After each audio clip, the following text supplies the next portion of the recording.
Hello दोस्तों, मेरा नाम जयप्रकाश है और आप देख रहे हैं अपना यूट्यूब चैनल डेटा एज्यूबर। दोस्तों, हमने इससे पहले कई चार्ट बनाए हैं और विजुलाइज की इस सीरीज का ये तीसरा चार्ट है। इससे पहले हमने stacked bar, stacked column chart के बारे में हमने बताया था, इसकी फॉर्मेटिंग किस तरह से की जाती है। इसके बाद दोस्तों हमने क्लस्टर्ड बार और क्लस्टर्ड कॉलम चार्ट और इसकी फॉर्मेटिंग के बारे में बताया था।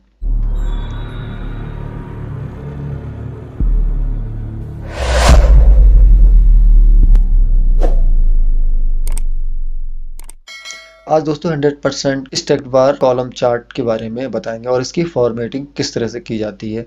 दोस्तों, मैंने इससे पहले आपके लिए एक पावर बीआई डेस्कटॉप की एक सीरीज बनाई थी। दोस्तों, सबसे पहली प्लेलिस्ट है जिसमें सारी वीडियो बहुत ही इंपॉर्टेंट है और वो देखना बहुत ज़रूरी है, क्योंकि उसमें डेटा क्लीनिंग के बारे में भी है, डेटा किस तरह से लोड किया जाता है, किन सोर्सेज से किया जाता है, डेटा टाइप क्या होता है। इसके अलावा बहुत सारी चीज़ें हैं जो विजुअलाइजेशन से पहले बहुत ही ज़रूरी होती हैं, उसके बारे में दोस्तों ट्यूटोरियल्स बनाए हैं।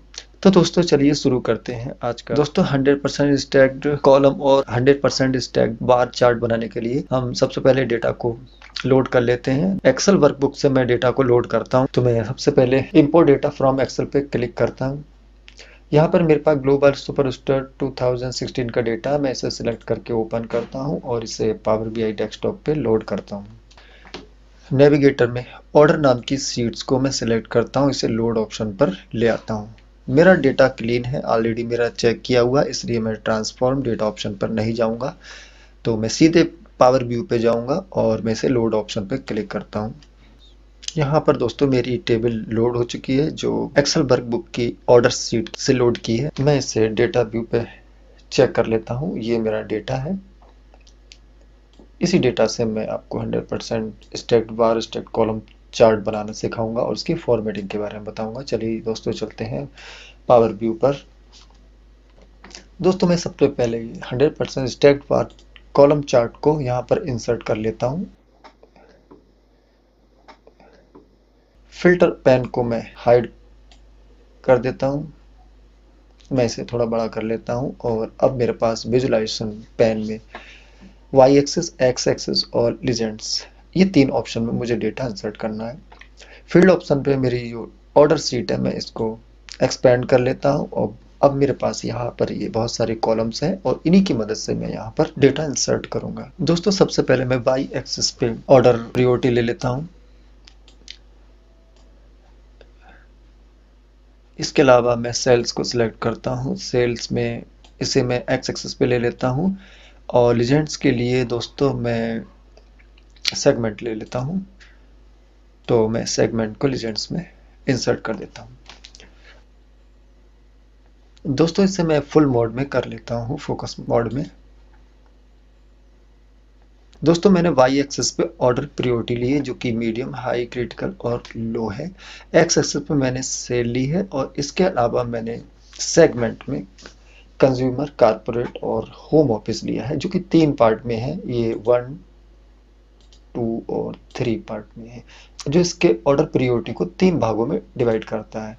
दोस्तों, हम पहले इसका डेटा लेवल इंसर्ट कर लेते हैं। इसके लिए मैं यहाँ पर जाता हूँ फॉर्मेट योर विजुअल पे और यहाँ पर डेटा लेवल ऑन कर लेता हूँ। दोस्तों, यहाँ पर मेरा तीनों सेगमेंट में डेटा लेवल ऐड हो गया है। चलिए दोस्तों, इसको हम अब एनालाइज कर। तो दोस्तों, ये चार्ट है हमारा सम ऑफ सेल्स का, by order priority and segment का।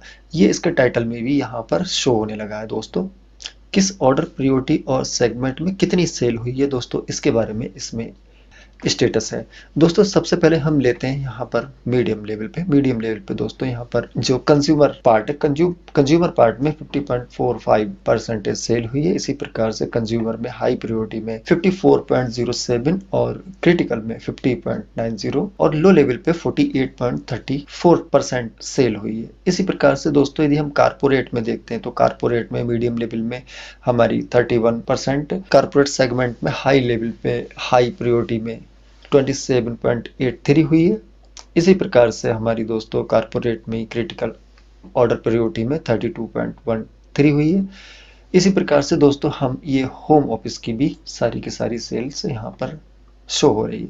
दोस्तों, किसी एक सेल्स को हम यहाँ से भी सिलेक्ट करके चेक कर सकते हैं बारी बारी से। दोस्तों, अब इसकी फॉर्मेटिंग कर लेते हैं। दोस्तों, यहाँ पर ये फॉर्मेट योर विजुअल है, यहाँ क्लिक करते हैं और सबसे पहले हम एक्स एक्सिस एरो पे क्लिक करते हैं तो यहाँ पर ये पेन एक्सपेंड हो जाता है।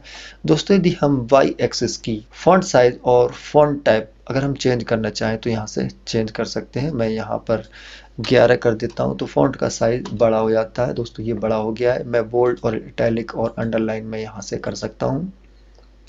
दोस्तों आप अपने अकॉर्डिंग ये सेटिंग कर सकते हैं। इसके अलावा दोस्तों यहाँ पर हम फॉन्ट का कलर भी चेंज कर सकते हैं। मैं इसको रेड कर लेता हूँ तो ये रेड भी हो जाएगा। दोस्तों यहाँ से हम स्विच एक्सिस पोजीशन भी चेंज कर सकते हैं। मेरे पास लेफ्ट साइड में वाई एक्सिस शो हो रही है। यदि मैं इसको राइट हैंड पे यहाँ पर करना चाहूँ तो मैं यहाँ पर इसको ऑन कर देता हूँ तो मेरी यहाँ पर वाई एक्सिस शो होने लगेगी। फिलहाल मैं इसको डिफ़ॉल्ट पर सेट रहने देता हूँ। दोस्तों अब आते हैं इसके टाइटल पे। दोस्तों टाइटल में मेरे पास यहाँ पर टाइटल बार है, टाइटल ऑटो हो गया है, यहाँ पर ऑटोमेटिकली है। और यहाँ पर मैं टाइटल का जो फॉन्ट है और फॉन्ट साइज है यहाँ से चेंज कर सकता हूँ। यदि आपको बोल्ड चाहिए तो आप यहाँ से बोल्ड कर सकते हैं। तो मेरा यहाँ पर ये टाइटल है, ये इसका बोल्ड हो गया है। ये ऑर्डर प्रायोरिटी का टाइटल मेरा बोल्ड हो गया है। दोस्तों अब एक्स एक्सिस पे चलते हैं। एक्स एक्सिस की फॉर्मेटिंग यहाँ से होती है। दोस्तों यदि मैं 0 से 100% तक यहाँ पर वैल्यू शो हो रही है, यदि मैं इसको 100 to 0 ले जाना चाहूँ तो मैं यहाँ से इन्वर्ट रेंज पर क्लिक करूंगा तो यहाँ से 100 से मेरा 0 तक हो जाएगा। आप अपने अकॉर्डिंग कोई भी सिलेक्ट कर सकते हैं। दोस्तों मैं यहाँ पर वैल्यू पर जाता हूँ।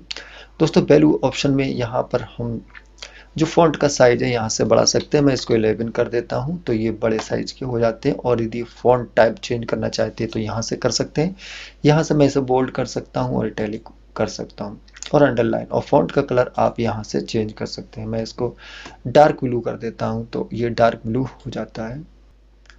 दोस्तों अब यहाँ पर इसके टाइटल आता है। टाइटल यहाँ पर सम ऑफ सेल्स लिखा हुआ है तो आप टाइटल यहाँ से कोई भी कर सकते हैं। फिलहाल इसका फॉन्ट साइज यहाँ पर रहने देता हूँ, मैं इसको बोल्ड कर देता हूँ। आप कलर इसका यहाँ से चेंज कर सकते हैं। दोस्तों अब लीजेंड्स का सेटिंग आप यहाँ से कर सकते हैं। दोस्तों मेरे लीजेंड्स सारे यहाँ पर हैं जो सेगमेंट में कंज्यूमर, कारपोरेट और होम ऑफिस है। यदि मैं इसे यहाँ पर अपर लेफ्ट में, अपर राइट में या राइट मिडिल में, सेंटर में कहीं पर भी सेट करना चाहूँ तो मैं यहाँ से कर सकता हूँ। तो दोस्तों मैं इसे सेंट्रल राइट यहाँ पर मैं कर देता हूँ तो मेरे यहाँ पर शिफ्ट हो जाएंगे। आप अपने अकॉर्डिंग कोई से भी सेट कर सकते हो। फिलहाल मैं इसको डिफ़ॉल्ट पर ही रहने देता हूँ। दोस्तों अब बात करते हैं इसके टेक्स्ट की। तो दोस्तों इसकी टेक्स्ट की फॉर्मेटिंग यहाँ से होती है तो मैं इसको 11 कर देता हूँ तो इसका साइज बड़ा हो जाता है। और फॉन्ट टाइप यहाँ से चेंज कर सकते हैं, बोल्ड और इटैलिक आप यहाँ से कर सकते हैं। अब बात इसके टाइटल की करते हैं। दोस्तों यदि मैं इसको ऑफ कर देता हूँ तो यहाँ पर जो सेगमेंट लिखा हुआ था ये यहाँ से हट जाएगा। मैं फिलहाल इसको ऑन कर देता हूँ। दोस्तों अब इसके टाइटल का फॉर्मेटिंग है वो हम यहाँ से कर सकते हैं। फिलहाल इसमें सेगमेंट लिखा हुआ है, यदि आप यहाँ पर इसका कोई नाम फिर से चेंज करना चाहें तो कर सकते हैं। दोस्तों अब बात करते हैं ग्रिड लाइन की। तो ग्रिड लाइन दोस्तों यहाँ से हम फॉर्मेटिंग इसकी करते हैं। फिलहाल दोस्तों ये डॉटेड लाइन टाइप की ग्रिड लाइन है जो बहुत ही लाइट दिखाई दे रही है। तो मैं इसका थोड़ा सा कलर डार्क कर देता हूँ जिससे कि आपको भी यहाँ पर दिखने लगे। तो मैं इसे थोड़ा सा ब्लैकिश कर लेता हूँ। दोस्तों ये अब ये ब्लैकिश होने लगी है। ये दोस्तों थोड़ा डार्क है और चूंकि डॉटेड लाइन है यहाँ पर डॉटेड ऑप्शन सिलेक्ट है। तो यदि आप नॉन डॉटेड या फिर सॉलिड लाइन के रूप में आप इसे लेना चाहते हैं तो आप इसको सॉलिड सिलेक्ट कर लेते हैं तो ये और भी क्लियर दिखने लगेगी। यदि आपको इसकी ज़रूरत है तो आप अपने अकॉर्डिंग इसकी सेटिंग कर सकते हैं। दोस्तों इसके अलावा आप इसकी मोटाई बढ़ाना चाहते हैं इस लाइन की तो इसका पॉइंट पिक्सल यहाँ से बढ़ा सकते हैं। तो आप 2 कर देते हैं तो मोटी हो जाती है। फिलहाल मैं इसको 1 पे ही रखता हूँ तो ये थोड़ी सी थिन रहती है। दोस्तों यहाँ पर एक जूम स्लाइडर है। दोस्तों जूम स्लाइडर के बारे में मैंने पिछले चार्ट में इसकी फॉर्मेटिंग बताई थी। मैं इसको फिर से ऑन कर देता हूँ और इसको दोबारा से आपको बताता हूँ इसके बारे में। दोस्तों जूम स्लाइडर मेरे पास यहाँ पर इंसर्ट हो गया है और इसकी फॉर्मेटिंग आप यहाँ से कर सकते हो। ज़्यादातर इसमें फॉर्मेटिंग की कोई ऐसी ज़रूरत नहीं होती है लेकिन फिर भी यहाँ पर आप कर सकते हो। स्लाइडर ऑप्शन एक्स एक्सिस पे आ गया है तो यदि मैं एक्स एक्सिस पे इसको ऑफ कर देता हूँ और दोबारा से एक्स एक्सिस पे ऑन करने पे इसे ये हम यहाँ पर हमारा जूम स्लाइडर आ जाता है। दोस्तों जूम स्लाइडर का काम इतना होता है, यदि हम किसी एक सेगमेंट को ही केवल चेक करना चाहें तो मैं यहाँ से इसको ड्रैग कर दूं तो मेरे पास सिर्फ कंज्यूमर वाला सेगमेंट दिखेगा और थोड़ा बड़े साइज में हो जाता है, क्योंकि ये ब्लू टैप का है, ये कंज्यूमर वाला सेगमेंट है। और इसी तरह से यदि मैं केवल होम ऑफिस वाला देखना चाहूँ तो मैं यहाँ पर इसको राइट हैंड पे स्लाइड कर देता हूँ, तो यहाँ पर मुझे केवल होम ऑफिस का सेगमेंट मिल जाता है। और दोस्तों यदि आपको सिर्फ कारपोरेट वाला देखना हो तो आप ये दोनों ही स्लाइडर यहाँ से खिसका के इसको आप देख सकते हो। तो मेरे पास ये केवल कारपोरेट वाला ही सेगमेंट दिखाई देगा। दोस्तों मैं इसे फिर से पहले जैसा कर देता हूँ। यदि इसी स्लाइडर पे लेबल ऐड करना है तो आप यहाँ से लेबल ऐड कर सकते हैं। इसको ऑन कर देते हैं तो यहाँ पर परसेंटेज के हिसाब से लेबल ऐड हो जाता है। दोस्तों अब बात करते हैं बार्स की। दोस्तों यहाँ पर मेरे पास ये मीडियम, हाई, क्रिटिकल और लो, ये 4 बार हैं और इन बार की सेटिंग यहाँ से होती है। यहाँ पर इन बार्स के कलर हैं, ब्लू है, डार्क ब्लू है, स्काई ब्लू और ऑरेंज कलर की 3 टाइप की हैं। यदि आप इनका कलर चेंज करना चाहें तो यहाँ से चेंज कर सकते हैं, और यदि इनका ऑर्डर, कलर का ऑर्डर चेंज करना चाहें, इनको रिवर्स ऑर्डर में भी कर सकते हैं। यहाँ पर यदि आप इसको ऑन कर देते हैं तो इसका ऑर्डर चेंज हो जाता है। मैं इसको पहले जैसा डिफ़ॉल्ट पे कर देता हूँ।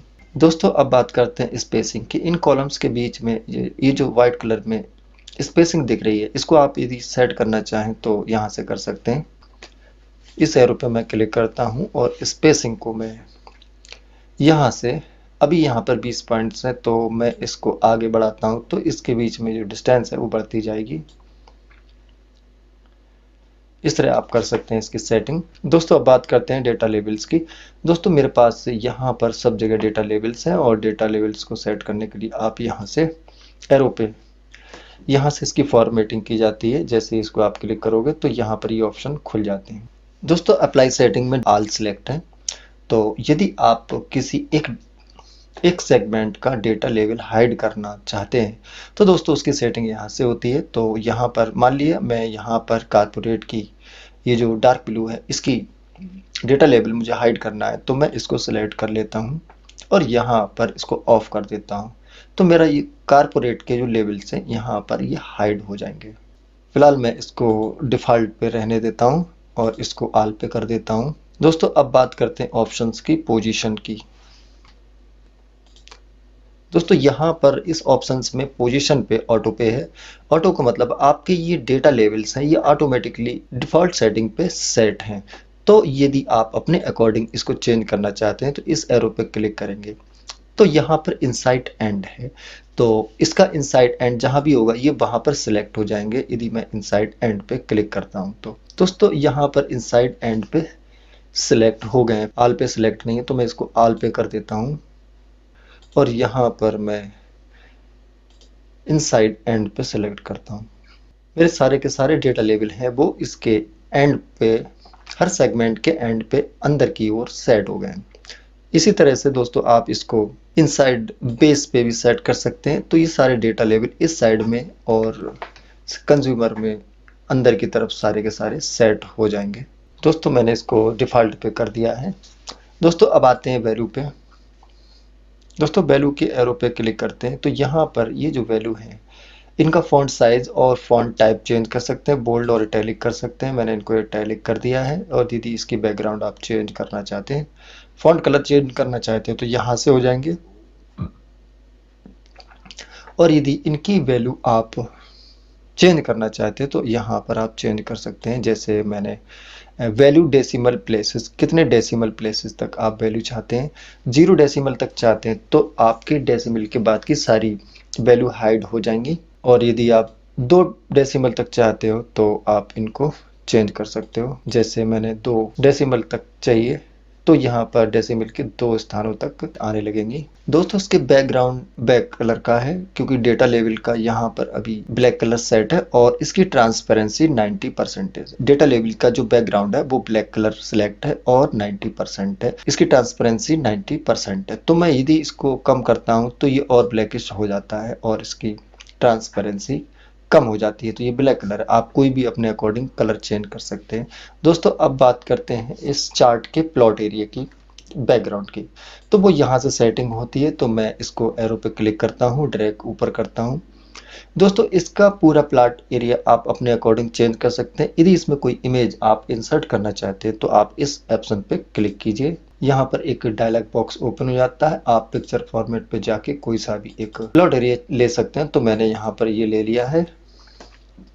दोस्तों यहाँ पर मेरे चार्ट में एक प्लॉट एरिया आ गया है। अब मैं इसकी ट्रांसपेरेंसी सेट यहाँ से करूँगा, मैं इसको 90 या 80% तक ले जाता हूँ। तो इसका जो बैकग्राउंड है वो इस तरह की यहाँ पर दिखाई देने लगेगी। आप अपने अकॉर्डिंग इसको कोई सी भी चेंज कर सकते हैं। अब बात आती है इमेज फिट की। दोस्तों यदि आप इसमें आपकी इमेज छोटी या बड़े साइज की और आप इसके प्लॉट एरिया के अकॉर्डिंग सेट करना चाहते हैं तो आप फिल पे जा सकते हैं, तो ये पूरे में फिल हो जाती है। तो दोस्तों ये पूरी इमेज फिल हो जाती है, सारी की सारी इमेज इसमें दिखने लगी है। दोस्तों अब बात करते हैं, अभी तक हमने विजुअल की बात की थी, अब इसके जनरल सेटिंग के बारे में देखते हैं। दोस्तों ये जो प्रॉपर्टी होती है और इस प्रॉपर्टी को आप यहाँ से सेट कर सकते हो। इसका सेटिंग करने के लिए बैक टू रिपोर्ट पे जाता हूँ और यहाँ से यदि मैं इसको ड्रैग करता हूँ तब आपको इसकी सेटिंग के बारे में पता लग जाएगा कि इस चार्ट की हाइट कितनी है और वाइड कितनी है। देखिए दोस्तों ये ऑटोमेटिकली चेंज हो गई है। तो आप यहाँ से न्यूमेरिक वैल्यू देके भी इस चार्ट की साइज को चेंज कर सकते हो। यहाँ पर इसकी पोजीशन है, आप इसकी पोजीशन तो ड्रैग करके ही सेट करना बेहतर रहता है। तो इस तरह से आप इसकी पोजीशन चेंज कर सकते हो। आप इसको यहाँ से कर सकते हो, यहाँ पकड़ के यदि आप इसको थोड़ा नीचे लाएंगे तो इसकी ये दोनों पोजीशन यहाँ पर चेंज होते हुए दिखाई देने लगेंगी। दोस्तों मैं इसको फुल मोड पे कर देता हूँ। दोस्तों अब बात करते हैं इसके टाइटल्स की। दोस्तों यहाँ पर मेरे पास सबसे ऊपर एक टाइटल लिखा हुआ है जिसमें लिखा हुआ है सम ऑफ सेल्स वाई। तो दोस्तों यहाँ पर मैं सेल्स वाई कर देता हूँ और सम ऑफ यहाँ से हटा देता हूँ। तो इसकी सेटिंग यहाँ पर हो जाती है sales by order priority and segment, और इसको मैं बोल्ड कर देता हूँ। इसका फॉन्ट साइज ऑलरेडी बड़ा है, आप चाहें तो इसको और बड़ा कर सकते हो, तो ये थोड़ा सा और बड़ा हो जाएगा। दोस्तों इसको इटैलिक भी कर सकते हैं आप अपने अकॉर्डिंग। इसका फॉन्ट टाइप और फॉन्ट जो भी है आप यहाँ से चेंज कर सकते हैं। इसका अलाइनमेंट सेंटर भी कर सकते। तो दोस्तों इसके इफेक्ट को ऑन करने के लिए कि ये इटैलिक बोल्ड या फिर सेंटर्ड हुआ है, इसके लिए दोस्तों मैं इसके बैक टू रिपोर्ट ऑप्शन पे जाता हूँ। तो यहाँ पर इसका इफेक्ट सामने आने लगता है। इस तरह से इसके टाइटल की फॉर्मेटिंग की जा सकती है। दोस्तों यदि इसका टाइटल आप हटाना चाहें तो यहाँ से इसको ऑफ कर देते हैं, तो ये ऊपर का टाइटल यहाँ से हट जाता है। मैं इसे ऑन रहने देता हूँ।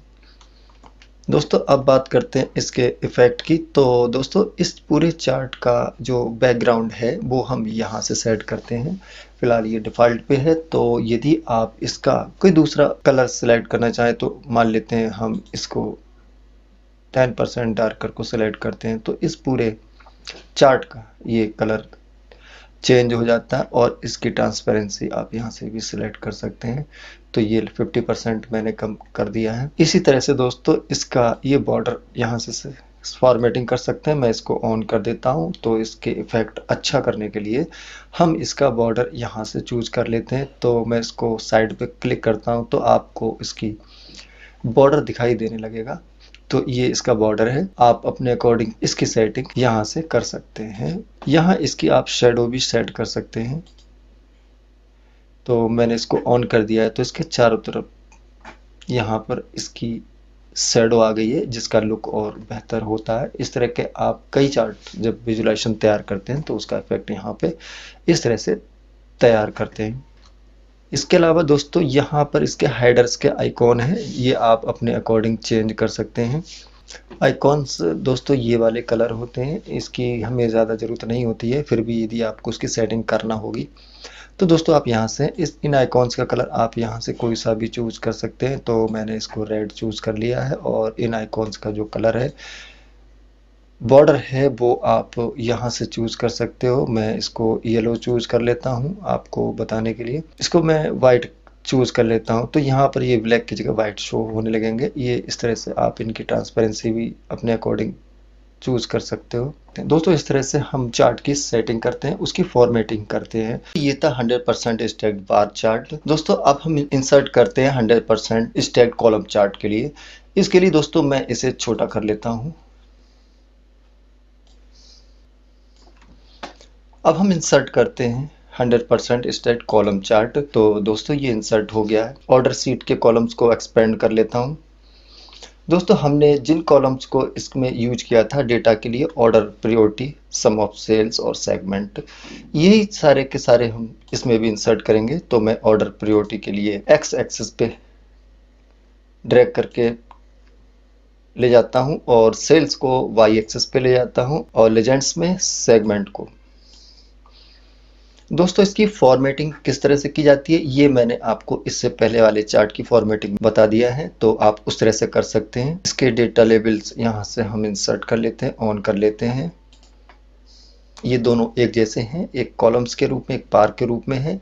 ये पहला वाला बार के रूप में है और ये कॉलम्स के रूप में है। ये 18.26 18.26 है, 18.11 18.11 इनकी डिजिट सेम है। दोस्तों उम्मीद है आपको ये वीडियो बहुत पसंद आया होगा और आपने काफ़ी कुछ सीखा होगा फॉर्मेटिंग के बारे में, चार्ट्स के बारे में। दोस्तों यदि आपको वीडियो अच्छा लगा हो तो चैनल को सब्सक्राइब कीजिए, लाइक कीजिए, कमेंट्स कीजिए।